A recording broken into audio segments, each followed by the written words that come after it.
So you see this oil? That's supposed to be crystal clear, and you should see the blue LEDs behind it. This was after one vehicle. One vehicle was so moisture contaminated, my clear oil, in doing a vacuum on it, within 10 minutes looked like this. Now, that came from this Toyota Matrix. It came in here, customer said AC didn't work.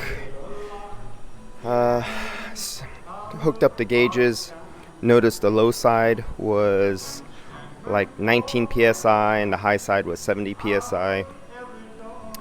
I didn't even bother turning it on, and I started doing a recovery on that one, and the low side immediately starting to pull into a vacuum.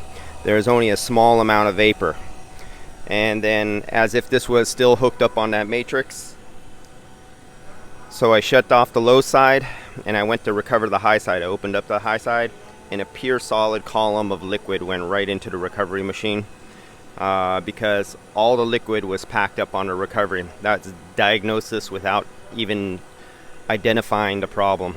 I didn't even go that far, but I shut it off immediately. Went to start up the system. It went immediately into a -20 vacuum. No refrigerant flow. And so I recovered all the refrigerant and I stuck it on a vacuum pump. And this is what I got after about 10 minutes of doing a vacuum on that unit. Asked some more questions and found out the last shop was looking for a leak, and they pressurized the system, but they pressurized the system with shop air. So these guys you see on YouTube seeing the shop air and then throwing a vacuum pump on it saying we're removing the moisture, so it's okay to use shop air. This guy now has to have the dash pulled to replace the expansion valve, and it's not even the end of the day yet.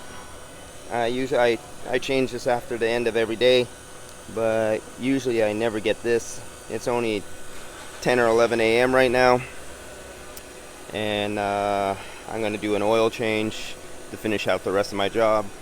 This was the other vehicle on here. Slow seepage, no real big leak. Seen him years ago. 2014 was the first time. 2016 was the next recharge. And now we're into 2019.